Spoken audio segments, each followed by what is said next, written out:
Hello and welcome to the new series of the Growth Masters podcast. I'm your host, Robert Tadros.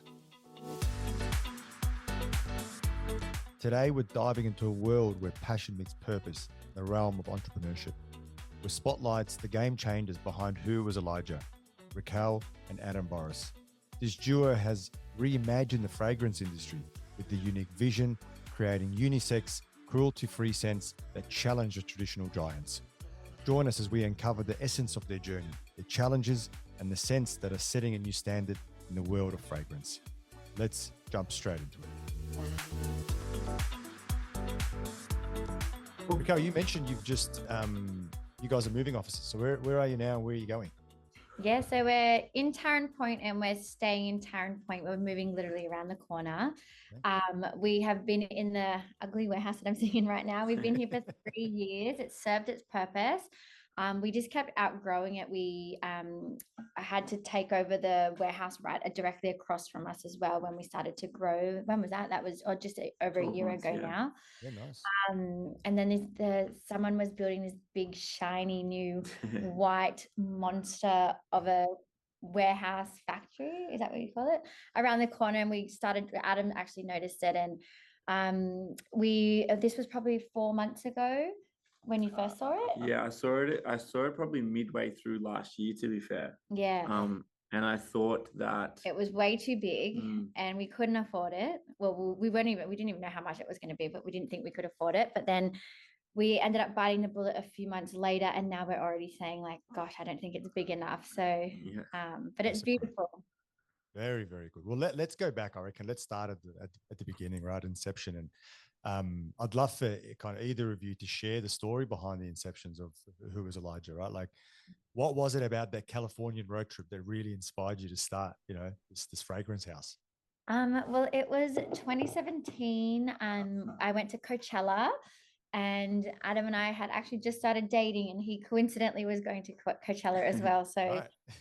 I love coincidence, or yeah, it was like genuine it was coincidence. a genuine coincidence. Yeah, right. We sort of saw each other like a year prior, didn't work out. We sort of like, went our separate ways. We bumped back into each other and just sort of had a chat like, what are you doing? Like, what are you doing? I'm going to Coachella. I'm like, oh, I'm going to Coachella. And it's like, oh, I'm going to Vegas first. I'm like, I'm going to Vegas first.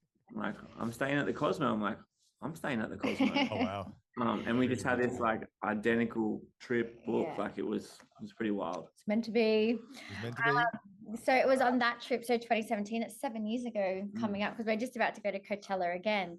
And I was at Coachella, and my friend brought along a friend, and she just smelled amazing. And it was this little tiny bottle of fragrance oil that it was from India. And I don't know, I just loved it. And then I took a photo of it, and when I got back home, I tracked it down online, and I started wearing it around. Adam lived in Vaucluse, I lived in Cronulla, just wearing it around both areas. And it was nonstop people coming up to me, tapping me on the shoulder, asking what fragrance I was wearing.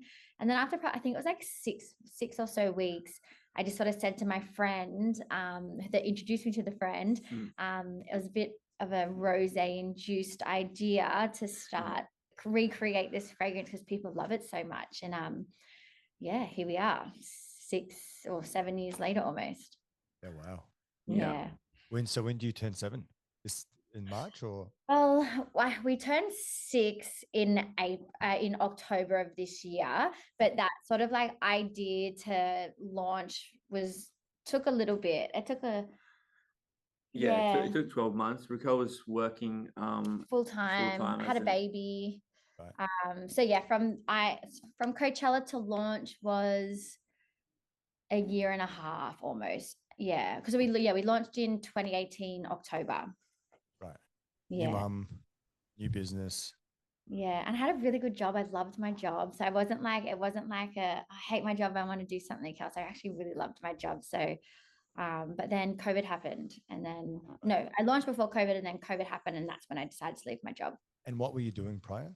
Okay. I was an executive assistant for CEOs, CFOs at a luxury hotel group. I loved it. I was there for nearly 4 years. Oh, wow. That's a bit of a shift, right? From I an know, and then EA I became a CEO, and then I hated being a CEO. So then Adam became the CEO.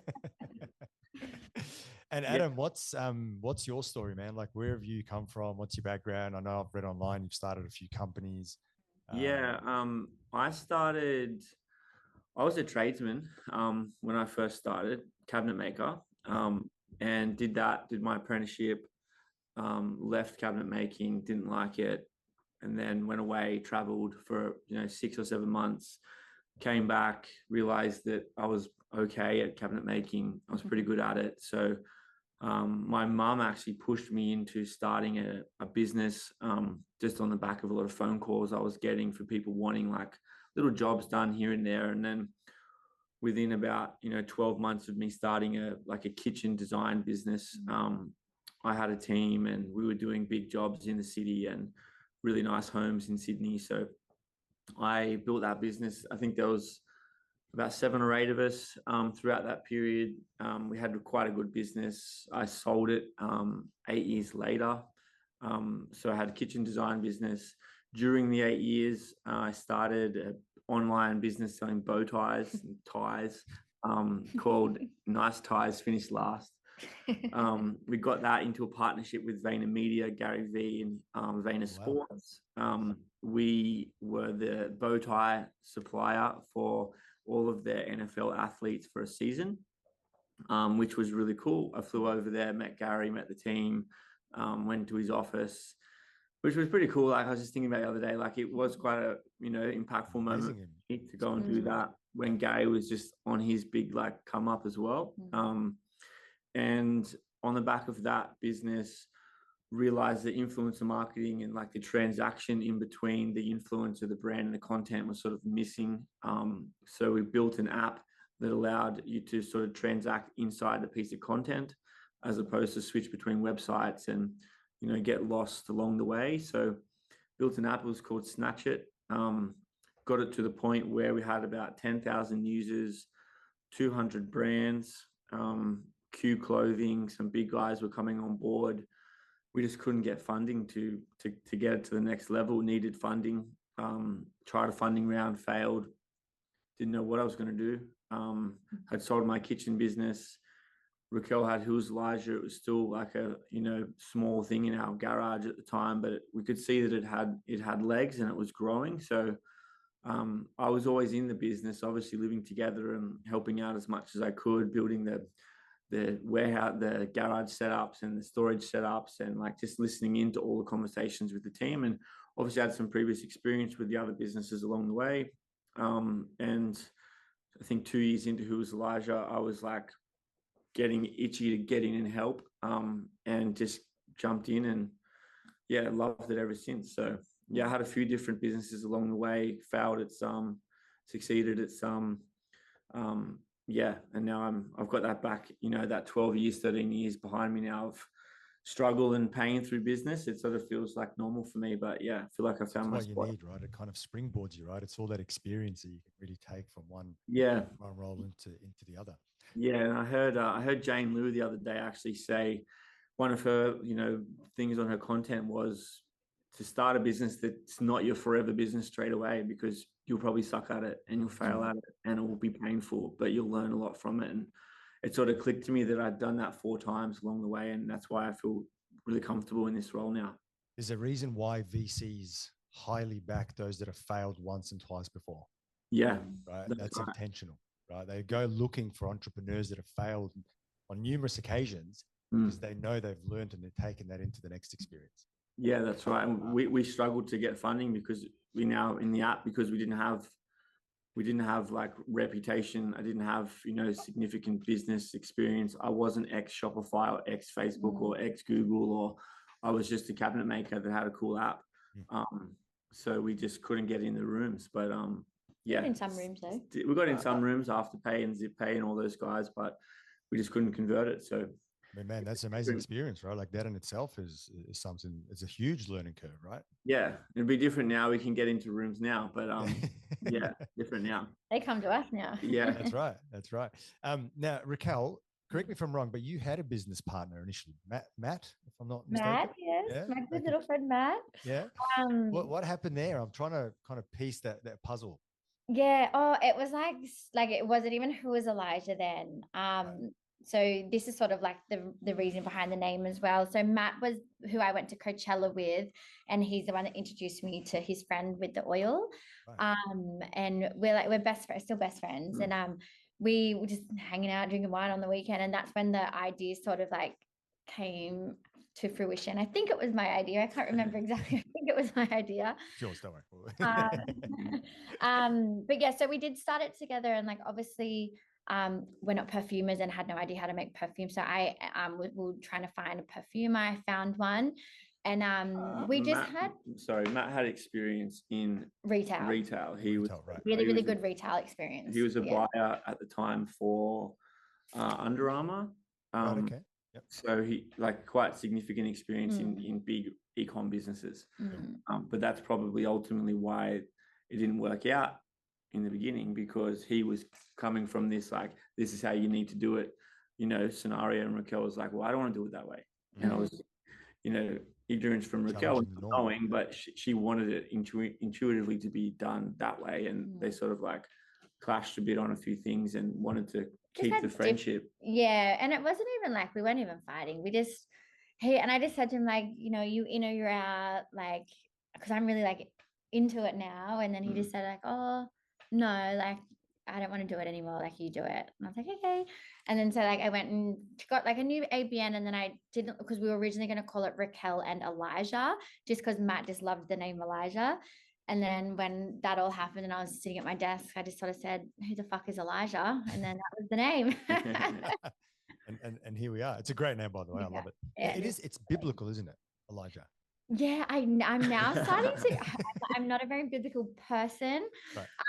But I do get a lot of questions about that. Like twice yesterday, actually, I had people asking, like, does it have like a biblical connotation to it or reason behind it? But no, people think the new warehouse is maybe a church because it says like, who is Elijah, like on the front of it. Right.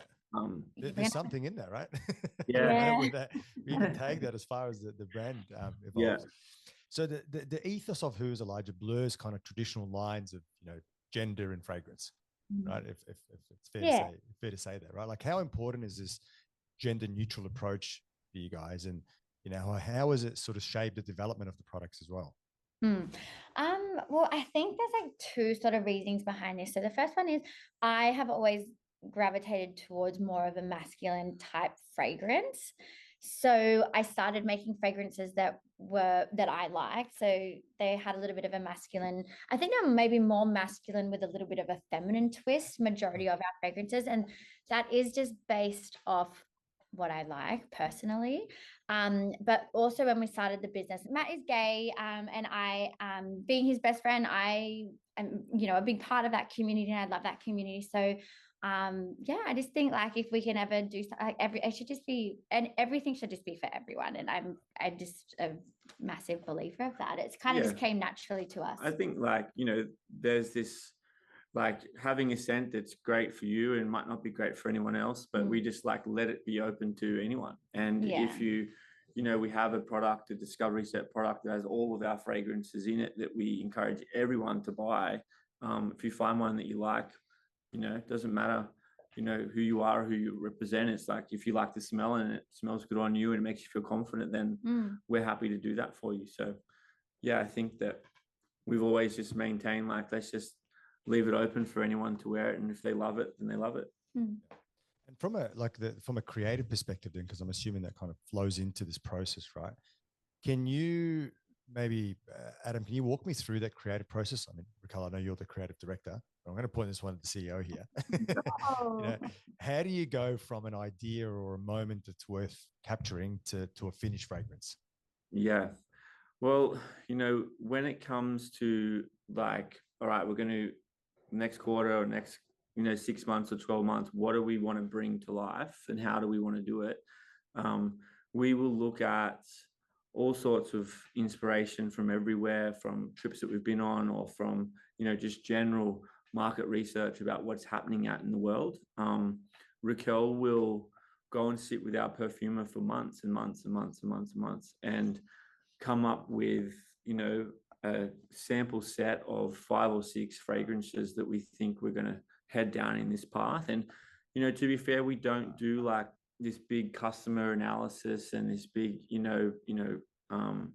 questionnaires, or we're not really at that level yet. We're still this early days, startup that's figuring it out as we go. But Raquel will use her intuition for a lot of it, to be fair. And, when we travel a lot, we're in Vegas, we're in Europe, we're in the States, we're everywhere all the time. And, if we go in, to a place and, get some inspiration from some scents or some candles or whatever it is, that brings us back to that moment, then we will, try to recreate that back here in Australia with our perfumer. And it's a process that takes probably 12 months from start to finish, 6 to 12 months from start to finish.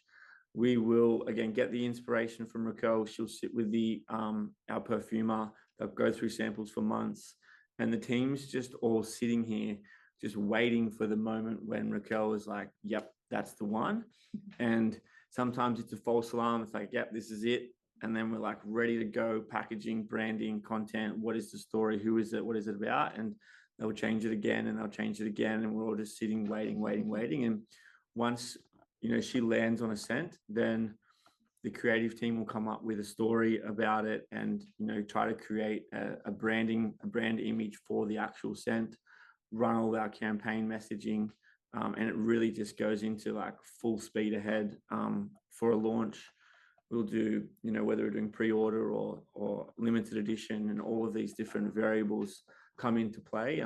It's a huge team effort. This year we're aiming to launch 16 fragrances. Last year we did 3. But there's a couple of different brands in there. So we've got a new brand starting, Perfume X. So that's sort of, it will sit under the Who Is Elijah umbrella. Is that how I say it? But that is actually, it's really like colorful pink, purple, orange, that Gen Z sort of target market attached to that. So that has 4 fragrances in it. We are going to do a men's range. But I'm wearing them actually now. Can you smell it? It smells really good. Just because it's just still something that we do get asked about is like, what's the men's one? And that's like, some people still need to be, I guess, talked to in that traditional, this is for him, this is for her. So, I mean, it's not obviously just for a man, but I think we're going to do it like quite like gentleman, like sexy bottle, a bit different. Yeah, it allows us to, again, as you said, like create a whole different content theme around the brand as well. And, we've always been, this female focused content in all the content that we do, because, it's all females that work here. The females that work here, but it's also that, 75% of our customers are all female. So we know that, and it's resonating with them at the moment. So we're just, elevating that content all the time. And when we now want to go into, men's fragrance, it's obviously look at the legacy brands and how they introduce a men's fragrance, whether it's Chris Hemsworth or Johnny Depp or one of these big, faces, that the way that they introduce men's fragrance is very different to how they do women's. So it's exciting for us to bring that to market and see how the customers like it. But a lot of my mates that are tradies that are, construction sites, they're all there, and they tell me every day, they're like, oh, I'm always taught. The crane driver came down to me. He's like, mate, what fragrance are you wearing? He's like, I'm amused by who is like, and I find it so interesting that like 2 grown tough men will talk to each other about how they smell on a construction site. And they're wearing Who Is Elijah. And yeah, it's my mates messaging me all the time because they're last minute shoppers. They're like, where can I get Wall Street from? I'm like, the warehouse is shut, go to David Jones. And I have them running around town. Sometimes they're Miranda, sometimes they're at Bondi Junction, and they send me photos. I've got it, and they wear it out and have a good night, and like, oh man, so the way that men talk about fragrance is quite it's much more like, bigger than I thought it was. It's super interesting because I'm admittedly, right, like my wife Jess, she buys me my fragrance. Right? And 9 out of 10, she's the one that actually wears it first before me. So, to hear that, there is this conversation that is being had on a construction site, for me anyway, that's super fascinating. Right? Yeah. Maybe we've started that. Yeah, maybe you've it's, started a trend, right? Like, yeah. yeah. And I remember, when I was younger, we were getting ready to go out. Like some of my mates had like their cupboards like stacked like 5 or 6 rows deep of fragrance. Everyone has a couple of those mates. They can probably go back to that moment and go, oh, what fragrance are you going to wear? You either have one. I just had like 1 or 2, or there's a mate that's got 30. So yeah, I think that it's not, branded or spoken about as much, but I think we're excited to bring the men's to life. Yeah. It's an awareness piece. Yeah. Yeah. You talked a lot around the process. And for those, I guess, for our listeners that don't understand what it actually takes to produce a perfume, right? Maybe Raquel, if you can talk us through like, what actually goes into creating the finished product. Because it sounds like, for 12 months to produce a perfume, I mean, that's a long time, right? Yeah, I guess like the longest, well, there's two parts, like the start of it can be quite long or it can be really short depending on the fragrance, really. Like now I think we're starting to create a lot more complex fragrances, so the process is getting longer. So Brad is our perfumer. He is amazing, but he is a perfectionist. So I'll like try and sign off on a fragrance and be like, no, we can make it better. And then he'll go back and he might spend anywhere from like 2 to 6 weeks on changing it up, adding ingredients, minimizing one ingredient. Like the slightest little changes can make such a scent change. He has a factory that's huge. It's huge what they do there, and he's like, his nose is responsible for like so much stuff, and it's wild to me that he's like he's got this like job that's so important to smell and taste, that his senses are so heightened to that. Yeah, must just walk around with a bowl of coffee beans, right? Yeah. I'll give him something and like he'll just like smell it and he can like pick something apart and he'll be like, yep, there's cherry, there's vanilla, there's citrus, and I'm like, how? Like I can't smell any. Like I can smell like one of those. Like how do you smell of it? And like he's correct. Like it's all in there. So he is a big part of that process. Like I never try to say that I'm the one making the fragrance because it's not. I had the inspiration, but Brad is the one actually creating the scent. So he is our he's the start of it.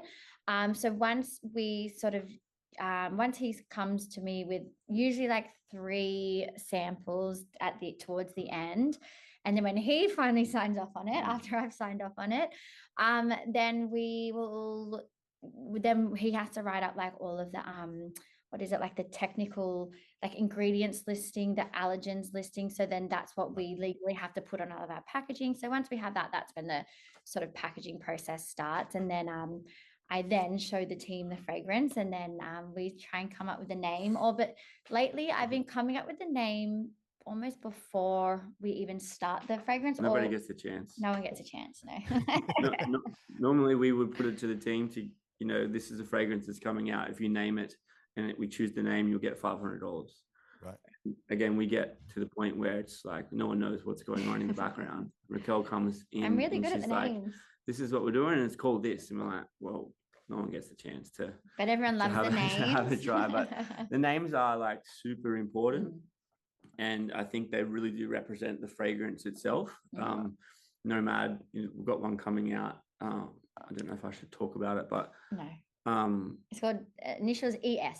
Yeah, initials ES is really cool, but the color of it, the actual, imagery and campaign that's going to be built based off the color of it and the smell of it is very different to anything that we've done. So Raquel and Brad really spend like a ton of time getting that right, and it allows Raquel to like really get a sense of what the fragrance is, how we're going to market it, what words and terminology and content we're going to put together for it based on it. So it's really, really important. And then everything goes after that happens into this full project plan that we have step by step to build it to scale so we can distribute globally. We've got our warehousing, manufacturing of the products, distribution to all of our 3PLs, loading everything into everybody's systems, creating all of the content for the hype campaigns to build it up, knowing when the day is that we can start to sneak peek it, not going early, not going late. Like it's all really dialed into this pretty clean program, especially this year we're going to bring out 16 fragrances. Last year we did 3. So you can imagine the project plans are like day by day, very critical. Something moves around, it's like a ripple effect. So yeah, it's a lot of internal communication, a lot of Slack channels, a lot of Mondays boards. But yeah, once it comes to life, it's usually a bit of a sigh of relief, to be fair. Once it goes on, hits the market and goes live. But yeah, it's super exciting. It's a lot. Because what I'm hearing is like each fragrance, it's got its own personality. Yeah. Its own brand, its own identity. Yeah. So it's ultimately like you're launching 16 new products this year. Yeah, 16. Each one has got people. Yeah. And I think like storytelling for each fragrance is really important because, we don't have our own stores, but we do have a lot of wholesale stores. But it's been really important since day one to be able to, for the customer online thinking about it, to be able to close their, like read the description, close their eyes and be able to almost imagine what the fragrance smells like. So we're getting a lot better at it. But yeah, because I guess we're still predominantly an e-commerce brand, but we do have like 700 stores that we can send people to, which is good as well.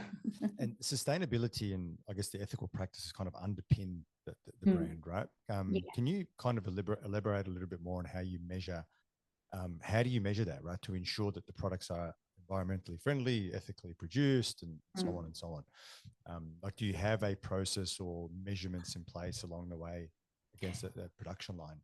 Yeah, so our fragrance itself is all very ethically made. Like Brad and his company, they have like we make our fragrances as per the IFRA standards. So they are like the EU, the European and UK like cosmetic standards. So they're very, very strict. So we are registered, our products are all registered to be able to sell in these regions. And to do that, you have to go through really rigorous like testing and sustainability, like checking. They check your ingredients. And if there's something in there that they don't allow, you have to remove it. So that gives us the confidence that we know that our fragrances are at the top of the, like how do I say it? Like, yeah, they wouldn't pass the test. We wouldn't be able to sell into these countries if those IFRA standards were like rejecting our fragrances. So that gives us confidence, and it's a very easy confidence to pass on to our customers as well once you explain that standards. And if you read the standard, it's like, oh wow, it's like very, very, very strict. Yeah. And then in terms of like internally, the first thing I noticed when I first started Tools Elijah was I couldn't afford to do like really good packaging at the start, so I just had a brown box. But I did notice in the department stores that all cosmetics are wrapped in plastic.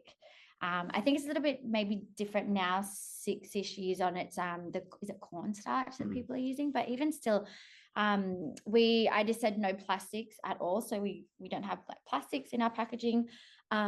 We pretty much could almost run Who Was Elijah with hardly any power. Now we're starting to get machines. We're starting to use a little bit more power. But there was a time when we were hand filling everything and doing everything by hand. I think the only power we used was for the printer. So that was for like 4 years. And we also have our Chinese suppliers of our raw materials, product, not fragrance, our bottles and packaging and things like that.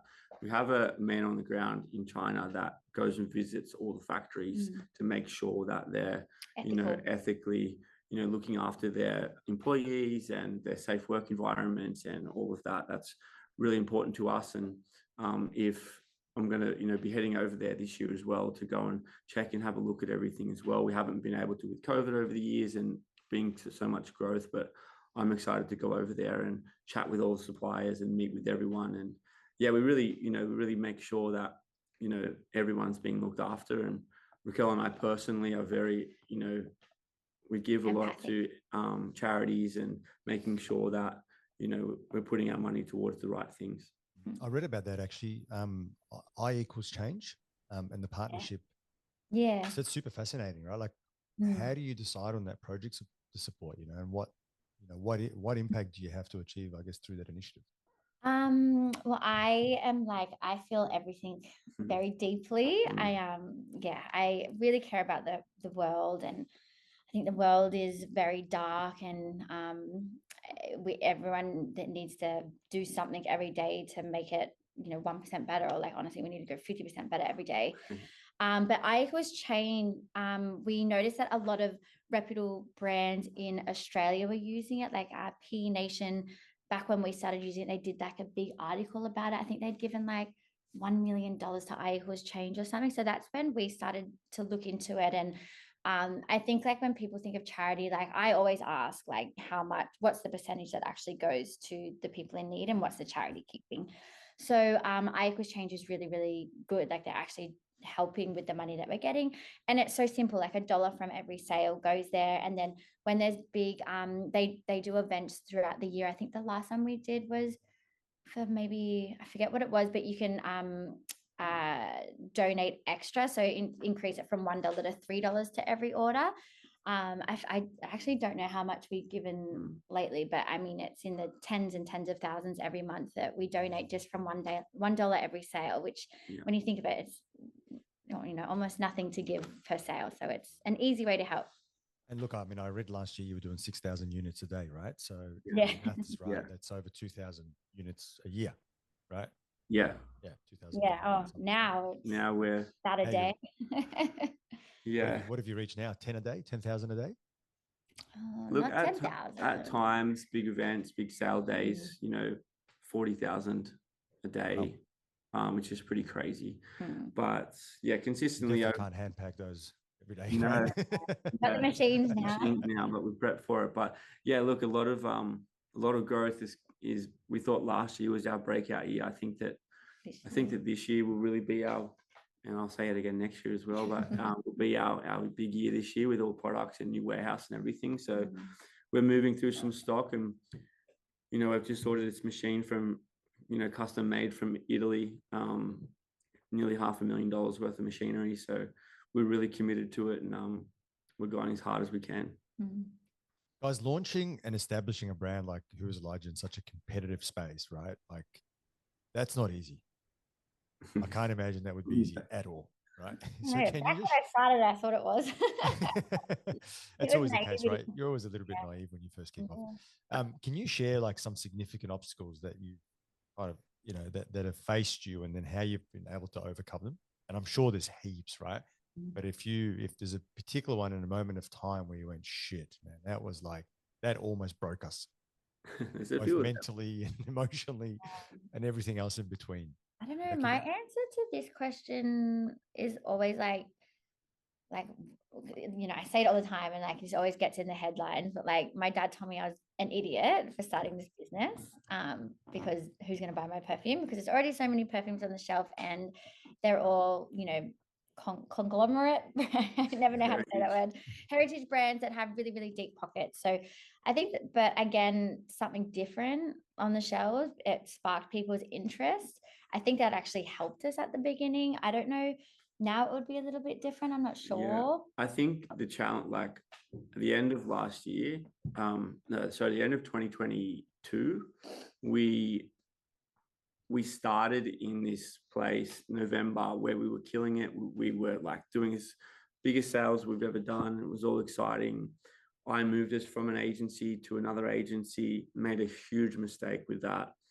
The new agency came on board and just spent a ton of money that, they shouldn't have. Internally, we didn't know how to manage or understand what was happening in our advertising spending. We additionally, at the same time, we partnered with a UK big brand to launch us into the UK that cost us well over $100,000 to set something up that just was a terrible partnership to be in. Failed. And that failed. The agency failed. We were probably facing like some really serious financial problems, bankruptcy maybe at the start of 2023. And we didn't know how we were going to get out of it, to be fair. I remember Raquel rang me in tears. She's like, everything's broken. What are we going to do? This agency's killing us. The UK brand's killing us. What are we going to do? And we had no money. On the surface level, the brand looked like it was exploding, but internally we made, we stacked 2 or 3 bad decisions that cost the brand $50,000, $100,000 each. That's 250 to 300 grand in the whole of a small business that the start of the year sales are slow. So it was a really tough time. Raquel rang me in tears, and I said, all right, let's go fire the agencies. Let's get out of this contract with the UK, whatever it takes to get this contract ripped up. I'm going to go do it. We fired the agency over the phone in the car on the way back to the office. Before I got back to the office, Raquel rang me in happy tears. And I'm like, and the office is 10 minutes away. I'm like, what happened? She's like, come back. So I went back to our house, and she's like, Priceline just rang, and they want to place a $1.6 million order in 30 days. Oh, wow. And I'm like, what the fuck? That literally just gave me goosebumps. So, we were in this point of complete tears, and it wasn't over like they had never even emailed us. It was just, they cold called Raquel's mobile, said, hey, we've been looking at the brand. We want to stock you in 200 stores. Here's the order. And it was complete disbelief. Like I had goosebumps and adrenaline for like 5 or 6 hours. I just couldn't quite wrap my head around that it had happened. And came back to the team, said, guys, like lock in, like we've got some stock to move, And we had no machines back then. It was 42,000 bottles that we had to fill in 30 days. And we did it all by hand. Oh, Manually. wow. And then because when we got that first money from Priceline, we bought our first machine because it nearly killed us. Like the team were working like 12-hour days, 6 days a week. We, at the same time, let go of the agency. I decided to take on the Facebook ads and learn it, and learned through really great community e-commerce equation. And within a month, I took over the account. I was doing better than the agencies previously by myself on 4 weeks experience. Then we ran a end of financial year sale on the back of like a week's notice with the team. We did 6,000 orders in 2 days. And then we were back. We had a huge order from Priceline. We knew how to run and manage an online advertising campaign, and we just built on the back of it.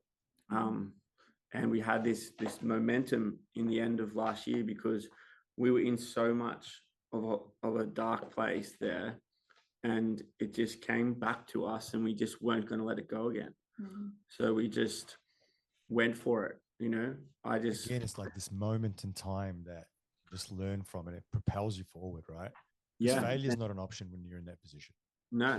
There's no giving up, there's no closing the doors. There's no, like Raquel and I have always said to each other, no matter what happens, if everything goes to shit tomorrow, we could do this by ourselves. And we would do this by ourselves. If it was just her and I, and we had to run the machines, run the Facebook accounts, do the distribution, physically we could do it. So that's just the mentality we've always had. We've never wanted to quit. I'm curious on the agency front. Obviously, yeah, I know this, but I run a performance agency here, a global one with offices here in Australia and the US. Core customers are e-com brands. So you name them, we work with them, right? Yeah. Normally, a lot of them are in fashion and apparel. So I know firsthand how important it is that agency relationship alongside the brand. Like it's an extended team, right? What exactly happened there? I mean, were they specialized in e-commerce? Were they? Yeah, they had really good ads themselves. Yeah, look, there's two parts. They're very good marketers, right? Yeah, there's two parts to it, right?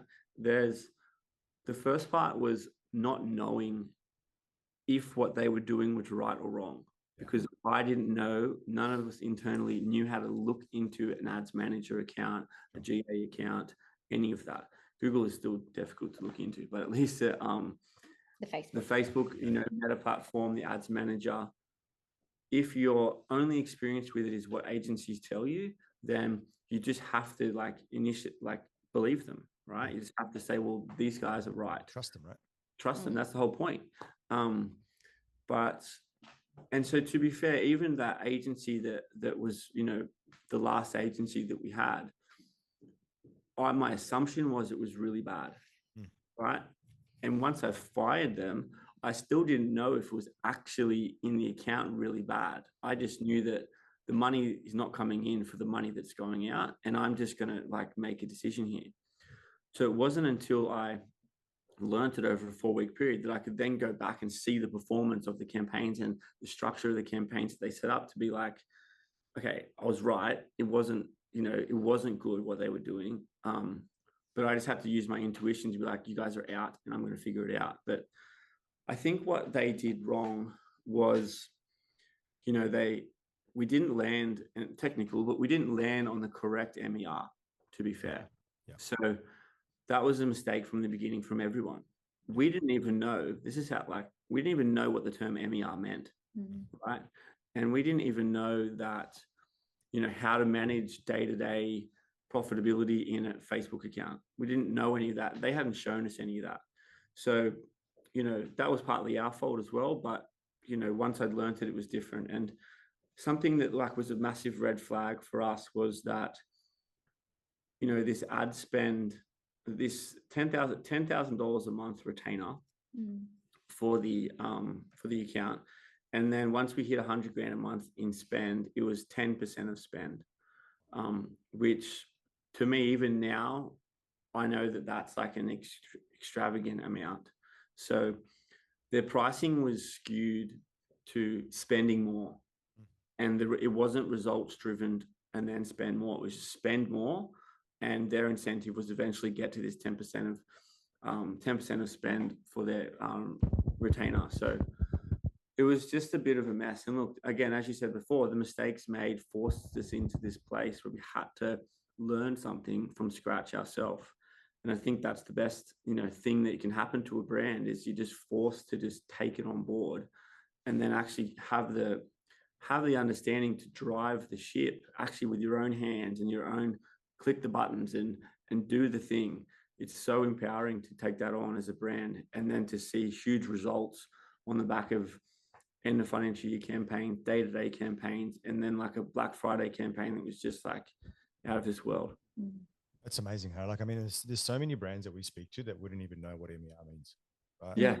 And frankly, to some degree, we probably don't expect them to, right? Yeah. But it's our job as the agency partner to educate them, because we find that education is probably 80% of our role. Yeah. If we're not educating the brands around what we're doing and why we're doing and how we can take, because a lot of brands, all they focus on is ROAS, right? They want ROAS.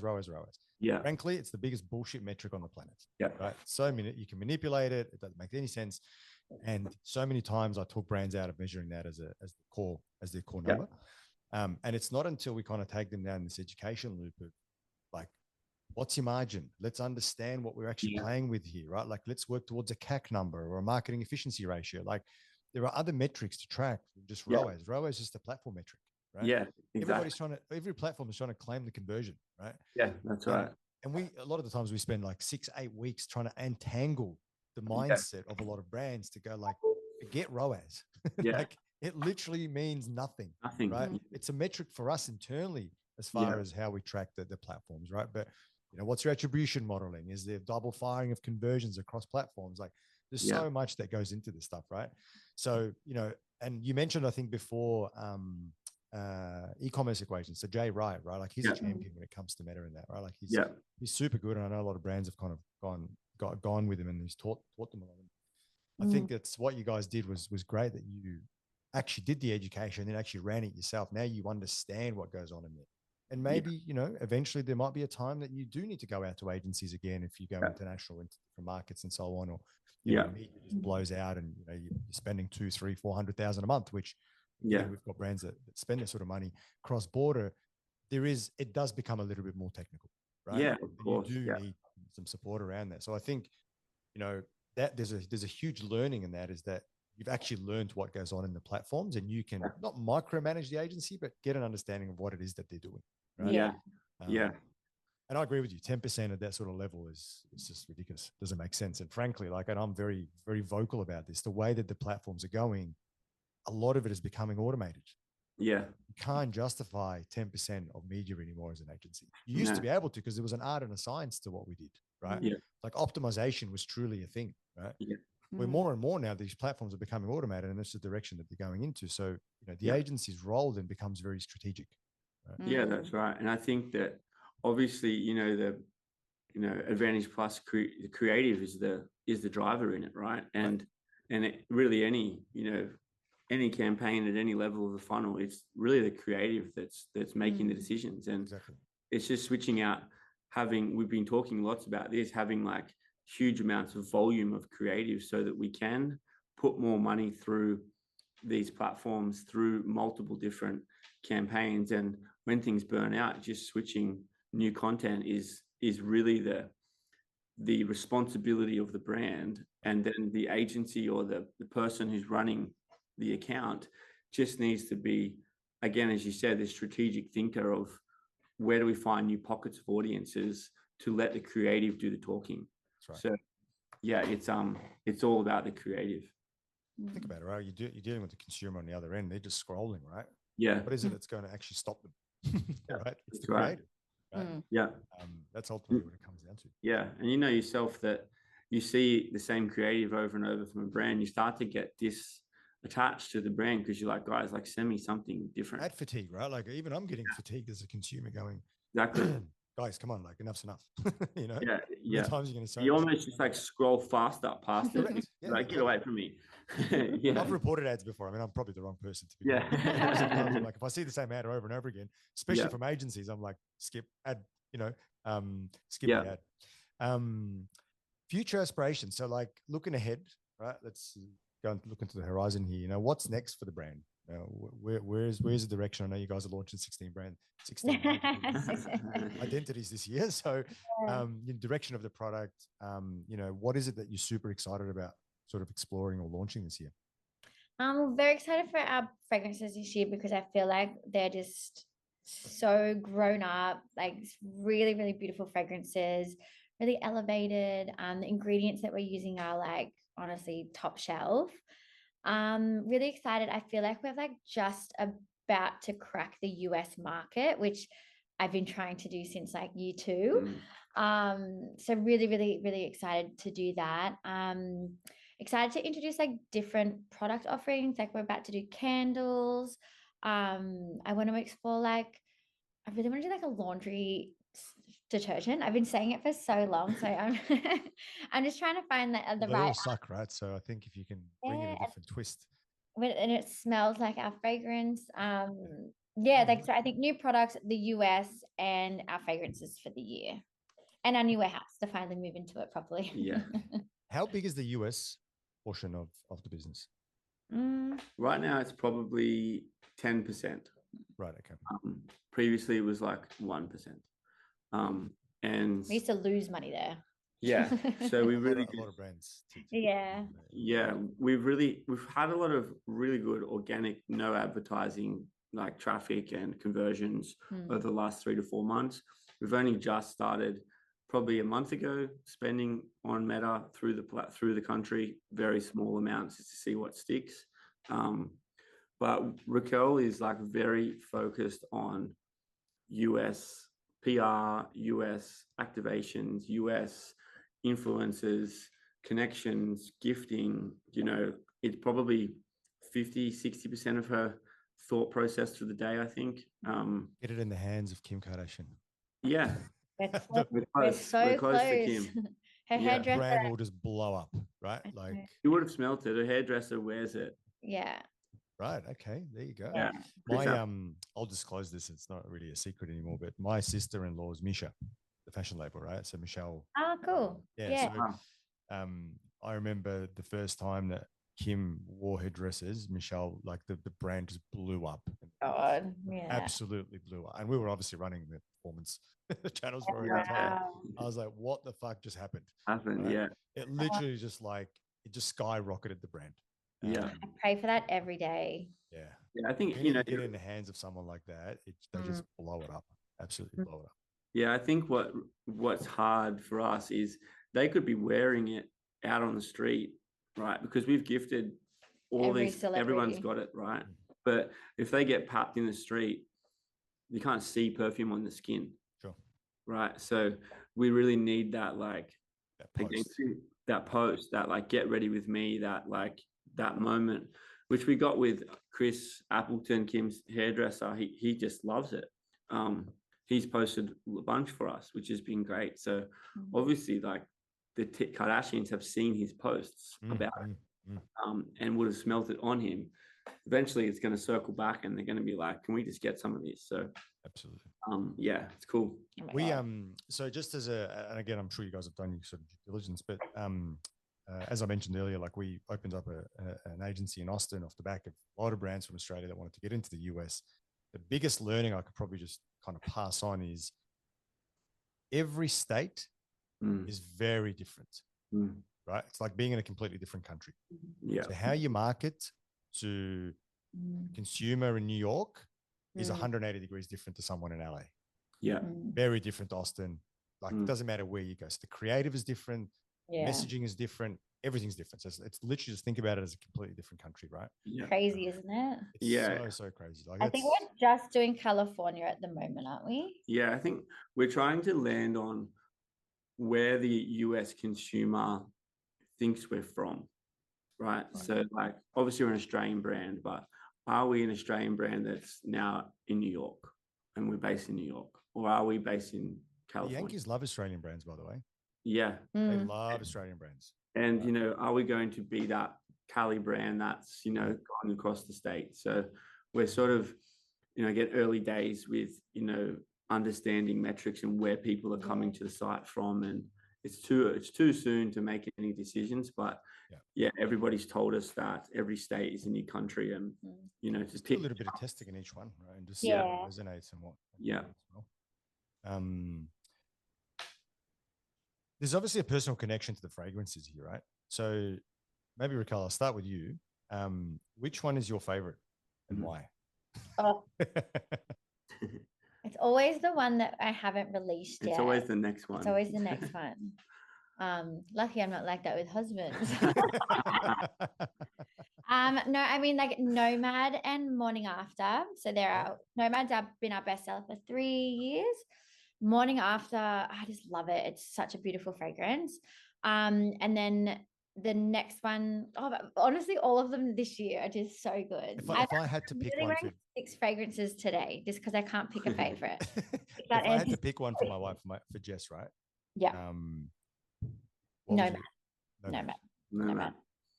Yeah. For me, Rebel Rose. So Rebel Rose came out just before we went to Europe last year with Wall Street, and just after actually. Yeah. And we had it in Europe. I'll not take the samples. The samples of it in Europe. So for me, as soon as I wear it, it just takes me back to Europe.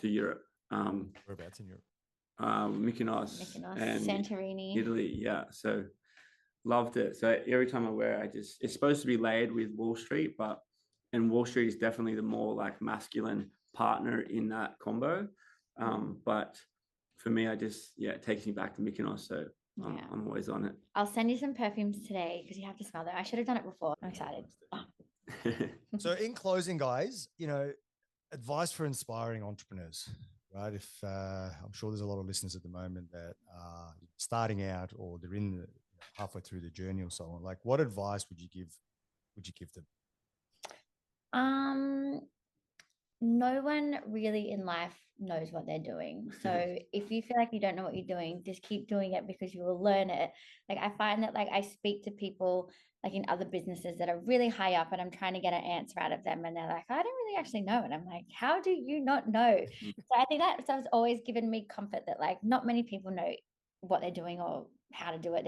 We're all just winging it day to day and trying to learn how to do it our own way. So I think learning how to do something your own way, listen to podcasts. I feel like that is honestly how, because I didn't really have Adam at the beginning because he had his own business and he was, you know, stressed in his own business. So I really leaned on podcasts. So I think that really helped me at the beginning to teach me how to build somewhat of a business.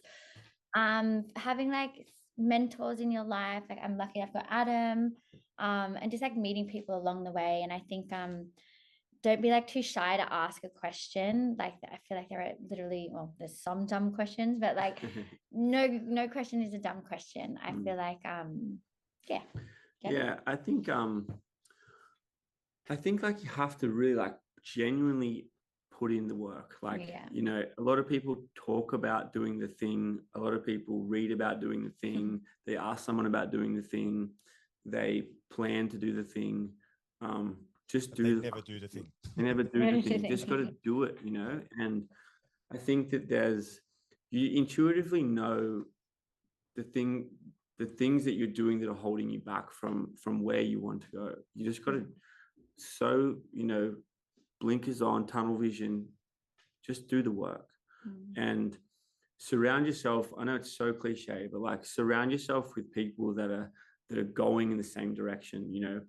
I've got a lot of friends that stayed as tradies, and I love them. They're my boys, right? But I don't hang with them for business advice. I don't hang with them for what is your goals, how big are we going to go, what's happening next year. You got to find these people and actually like build relationships with people that are trying to do the same thing. I think that that's super important. And we got to a point where I didn't know the answers. Like, I'm very open about, like, I got us to this point where we were real business, we were scaling. I knew operations, I knew the basics of getting us to this point.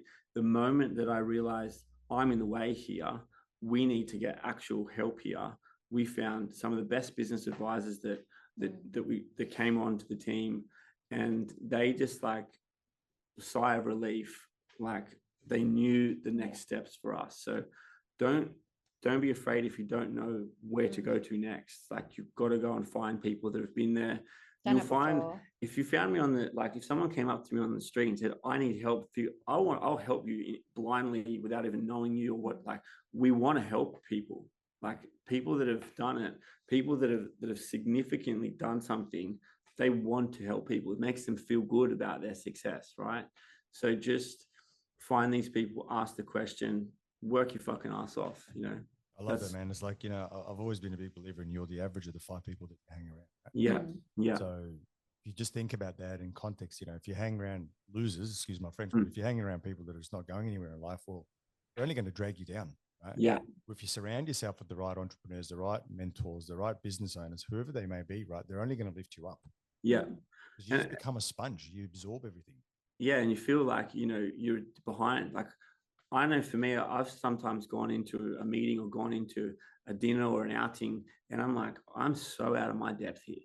Like, I don't know what these guys are saying, but you leave and you're like, that's the place I need to be. That's like, part of the growth, right? Like, It's that's just challenging part of yourself. it. And you sort of, even when you go on to learn new things that are big things, that are scary things, and you go into these courses or whatever it is, it's like a new language. Yeah.